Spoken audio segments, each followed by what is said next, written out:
Welcome everyone. You are watching Drive to Chill on YouTube. इस video में जनाब मैं जर्मनी का जो शहर है डार्मस्टेड उसमें ड्राइव कर रहा हूँ और इसका जो इलाका है इसका नाम है क्रानिस्टाइन और यहाँ से मैं जा रहा हूँ तकरीबन डार्मस्टेड जो है साउथ की तरफ।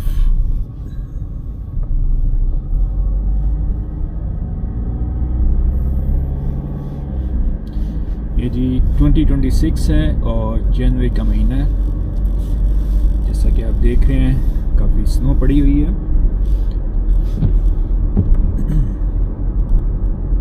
इस दफ़ा जो है डार्मस्टेड के एरिया में वो पिछले कुछ सालों से थोड़ी ज़्यादा स्नो पड़ रही है, तो मैंने सोचा कि एक और वीडियो डार्मस्टेड की ही रिकॉर्ड की जाए। वैसे तो काफ़ी ज़्यादा हो गई है लेकिन स्टिल कोई ना कोई नई चीज़ ज़हन में आ जाती है, सामने नज़र आ जाती है। और फिर ज़ाहिर है स्नो 1-1.5 महीने तक है, मतलब टोटल सीज़न की, तो थोड़ी बहुत वीडियोस इसमें रिकॉर्ड होनी चाहिए। तो बहरहाल जी स्नो को ये साफ़ करने के लिए यूज़ करते हैं जो सॉल्ट होता है उसके साथ थोड़ी सी जो बारीक बजरी होती है वो भी पास कर मिक्स की जाती है और फिर थोड़ी सी सैंड भी मिक्स होती है इसके अंदर। तो जिसकी वजह से अगर आप नोटिस करें तो थोड़ी ब्राउन कलर की जो स्नो है वो नज़र आएगी आपको। तो मैं यहाँ से वैसे राइट हो जाऊँगा, अब मतलब राइट टर्न कर जाऊँगा क्योंकि मुझे साउथ की तरफ जाना है। तो मैं इस वक्त प्रीटी मच नॉर्थ वाले एरिया में हूँ, शहर का जो है नॉर्थ का इलाका जो बनता है। इस वक्त वैसे 2 डिग्रीज प्लस है और जो फील लाइक तो मतलब वो -1 या 0 है, लेकिन इसमें यह है कि जब प्लस होता है ऐसे तो फिर स्नो जल्दी मेल्ट होना शुरू हो जाती है या मेल्ट हो जाती है आराम से।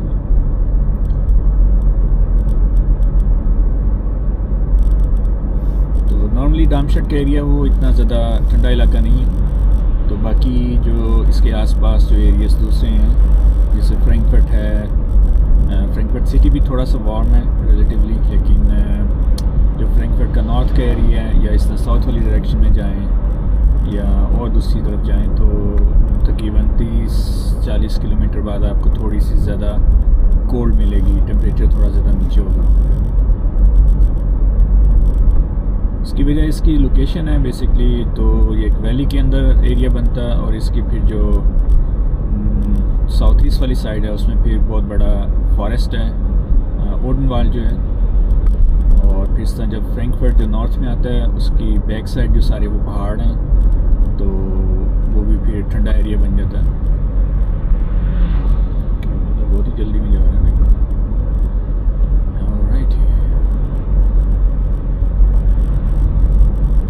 इस तरह से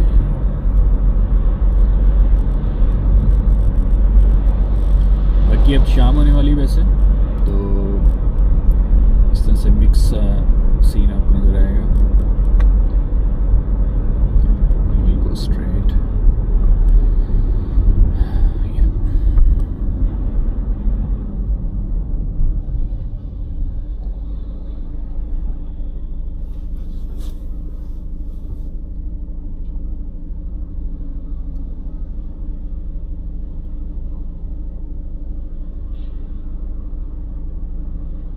हाँ। बाकी ये कि बारिश यहाँ पे काफ़ी ज़्यादा होती है इस एरिया में भी जैसे बाकी जर्मनी में है, तो लेकिन ये है कि क्योंकि सीवेज का सिस्टम अच्छा है और वैसे भी जर्मन लोग जो हैं वो थोड़ी केयर करते हैं, तो इस वजह से पानी बहुत ज़्यादा ऐसे खड़ा नहीं होता अनलेस कि बहुत ज़्यादा तेज़ बारिश हो जाए तो फिर डिफरेंट रहता है। तो जैसे वो क्लाउड बर्स्ट हो रहा है पिछले सालों से मुख्तलिफ़ जगहों पे दुनिया में, तो उसमें फिर यह है कि जर्मनी में भी एक आध दफ़ा हुआ है, बर्लिन वाली साइड पे हुआ था या इस तरह 1-2 एरिया और हैं जो मेरे नॉलेज में है। तो उसमें यह है कि फिर पानी थोड़ा खराब होता है, वरना पानी आता है और निकल जाता है, मतलब जितनी रेगुलर जो बारिश होती है वो खड़ी नहीं होती, उसका पानी खड़ा नहीं होता।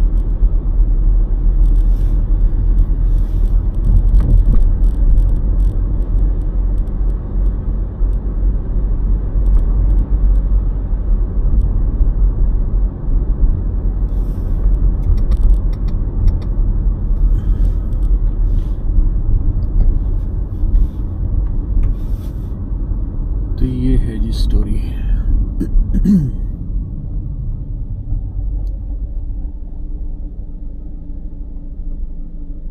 तो अभी मैं जो मुसलसल ईस्ट वाली डायरेक्शन में ड्राइव कर रहा हूँ, और जो इससे नेक्स्ट जो सिग्नल है उससे मैं फिर लेफ़्ट हो जाऊँगा और फिर साउथ वाली डायरेक्शन में ड्राइव करना शुरू करूँगा।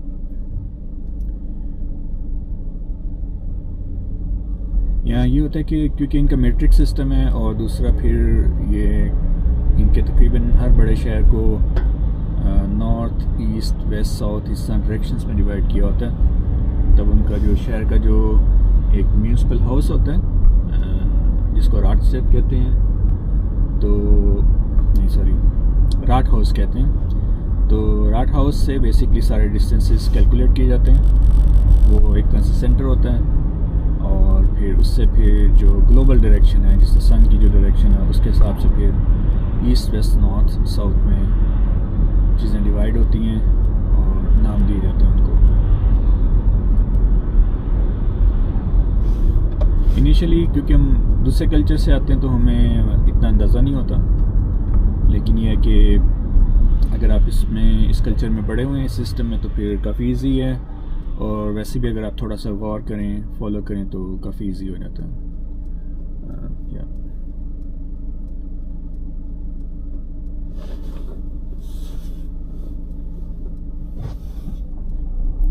बाकी आज डीज़ल की प्राइस जो है वो 163.9 है यहाँ पे। ये जेट वालों का जो है वो सस्ता होता है तेल, इसकी जो प्राइस है ऑयल जो है, और उसके बाद जो है जिस तरह सुपर या सुपर प्लस है वो फिर तकरीबन 85, 86 या 70 के करीब है। इसमें दो तरह से हैं, क्योंकि जो सेल होता है उसका फिर नंबर लिखा होता है कि उसकी क्या स्टैंडर्ड की उसकी क्वालिटी क्या है, मतलब B7 है, B10 है, इस तरह से जो भी है ना, या 95 है या 95 प्लस है, जो भी इसको कह लें। बाकी अब खैर इलेक्ट्रिक गाड़ियाँ भी काफ़ी आ चुकी हैं, और काफ़ी अच्छा इंफ्रास्ट्रक्चर भी है जर्मनी के अंदर, और अगर आप दूसरी कंट्रीज़ में भी ट्रैवल करें तो वो क्वाइट रीज़नेबल है, लेकिन लॉन्गर डिस्टेंसेस पे आपको फिर भी थोड़ा प्रॉब्लम रहता है। और अगर आपने बाइक से ही टैंक करना है, जैसे जो कमर्शियली दूसरे लगे होते हैं यूनिट वगैरह चार्ज करने के लिए, तो उसमें वो एक्सपेंसिव ही हो जाते हैं, मतलब इतना सस्ता नहीं पड़ता। अगर आप सारी चीज़ की प्राइस कैलकुलेट करते हैं ना, गाड़ी की, बैटरी की जो लाइफ है उसकी प्राइस, और फिर जो है जो आपने उसको चार्ज करना है उसकी प्राइस, चार्जिंग प्राइस वगैरह सारा कुछ डाल के, तो वो कुछ केसेस में डीज़ल से महंगी पड़ रही होती है। अगर आपके पास अगर डीज़ल गाड़ी है या इलेक्ट्रिक गाड़ी है इस तरह, तो वो उस सूरत में सही रहता है कि अगर आपके घर में पूरा है, आपका घर है, उस पर सोलर पैनल लगे हुए हैं, और इस तरह से सारा आपका पूरा एक इकोसिस्टम बना हुआ है लोकली, तो उसमें फिर आपको ज़ाहिर है इलेक्ट्रिक गाड़ी सूट करती है। लेकिन फिर अगर आपने कहीं ट्रैवल करना है, लॉन्ग डिस्टेंस पे जाना है, तो फिर आपको हर चीज़ कैलकुलेट करनी पड़ती है उसके हिसाब से, तो वो स्टिल इतना फीजेबल नहीं है या इजी नहीं है।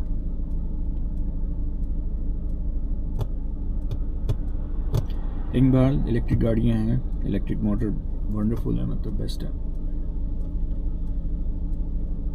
जिस तरह बसेस जो चल रही हैं ये भी सारी इलेक्ट्रिक हैं, तो इनको भी होता है कि 3 या 4 घंटे के बाद जाके इन्होंने पॉज करना है और अपने आप को चार्ज करने पे लगाना है फिर आगे चलना है, तो या ऐसे है।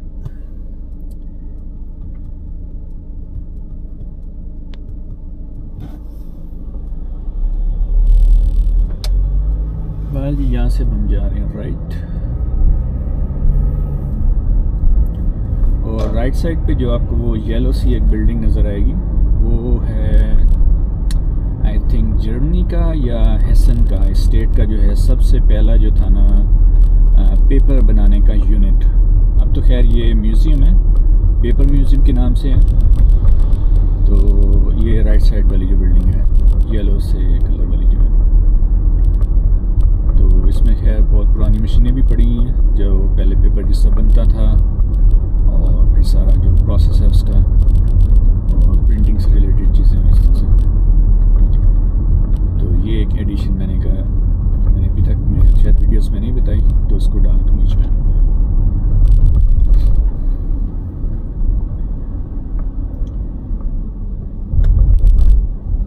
तो ये फिर वही एरिया है जिसमें मतलब सबसे जो बड़ी कंपनी यहाँ की जो केमिकल्स वगैरह प्रोड्यूस करती है इवोनिक के नाम से, और आई थिंक ये प्लेक्सी ग्लास भी बनाती है, मतलब जो काफ़ी एडवांस लेवल का होता है, डिफरेंट एप्लीकेशन जिस तरह एक्वेरियम में लगता है, और बुलेट प्रूफ ग्लास होता है वो भी इसकी फॉर्म है तकरीबन, तो वो भी प्रोड्यूस करते हैं। तो ऐसे है जी स्टोरी है कहानी की।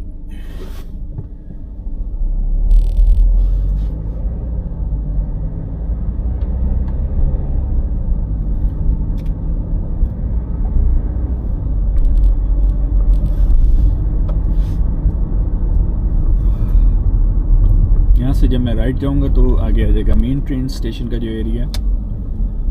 जर्मन लैंग्वेज में मेन ट्रेन स्टेशन को कहते हैं जी Hauptbahnhof, ठीक है। हॉप्ट हो गया मेन, बान होगी ट्रेन, होफ हो गया इसमें स्टेशन, कवर्ड एरिया कोई भी जिसको कहें।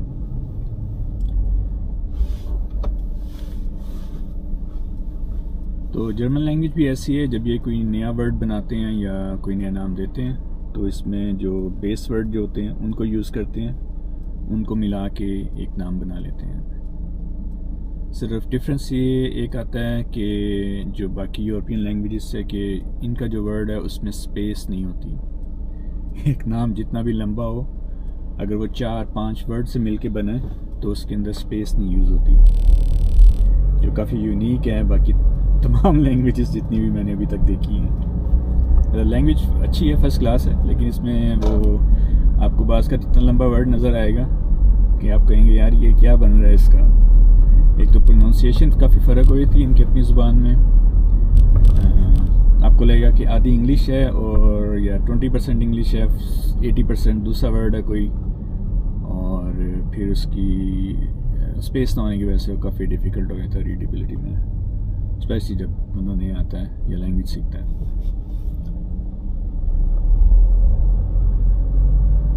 तो एनीवेज राइट साइड पे सारा वो इबान मेन ट्रेन स्टेशन का एरिया है, और लेफ़्ट साइड पे हमारे सिनेमा है, अवतार लगी हुई है। इसमें 3D में देखने का अपना मज़ा आता है बाकी, आई मस्ट से जो IMAX 3D है वो तो बेस्ट है वो। तो यहाँ से भी मुझे सीधे वहाँ फर्दर। ओके भाई,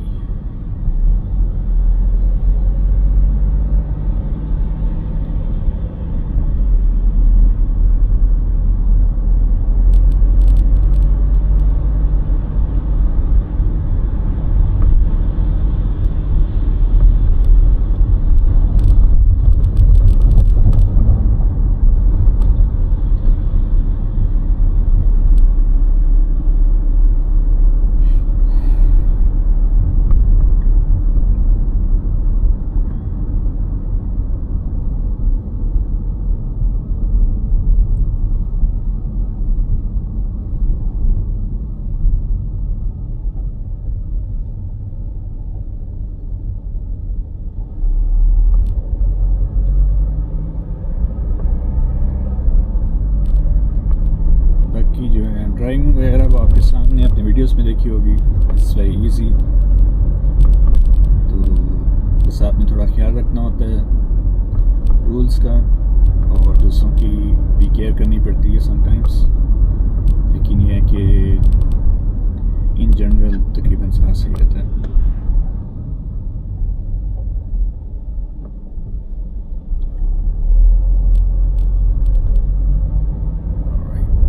यूनिवर्सिटी का एरिया, यूनिवर्सिटी का। तो यहाँ से मैं आगे जाऊँगा सीधा और तकरीबन 1 या 1.5 किलोमीटर के बाद स्टॉप हो जाएगी वीडियो और अपनी डेस्टिनेशन पे पहुँच जाऊँगा।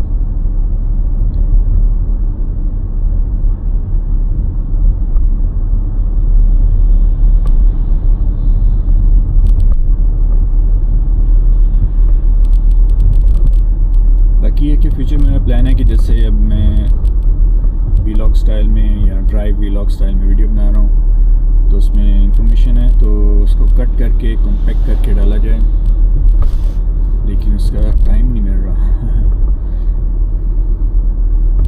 तो जितना थोड़ा बहुत टाइम होता है उसमें फिर बंदा कहता है कि कैमरा ऑन कर लो और बस बोलते जाओ जो समझ में आ जाए या जो नज़र आ जाए। बहरहाल ये भी कुछ टाइम के बाद इम्प्रूव होगा, आई डोंट नो व्हेन, लेकिन मतलब प्लान में ज़रूर है मेरे।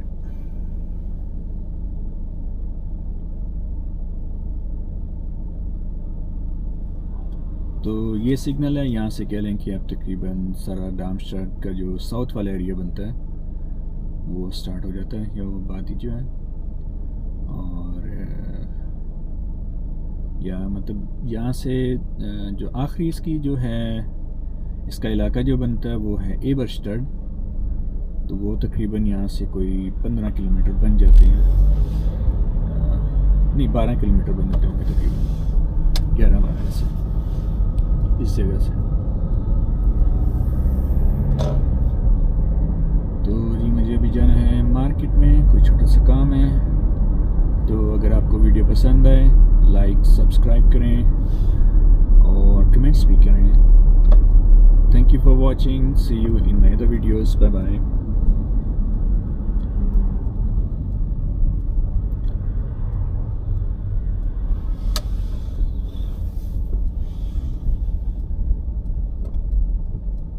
Alrighty.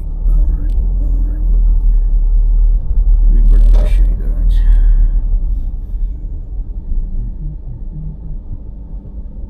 खैर मैंने निकलना तो एग्जिट पली साइड पे ना, तो आई थिंक मैं पली तरफ ही पार्क करता हूँ।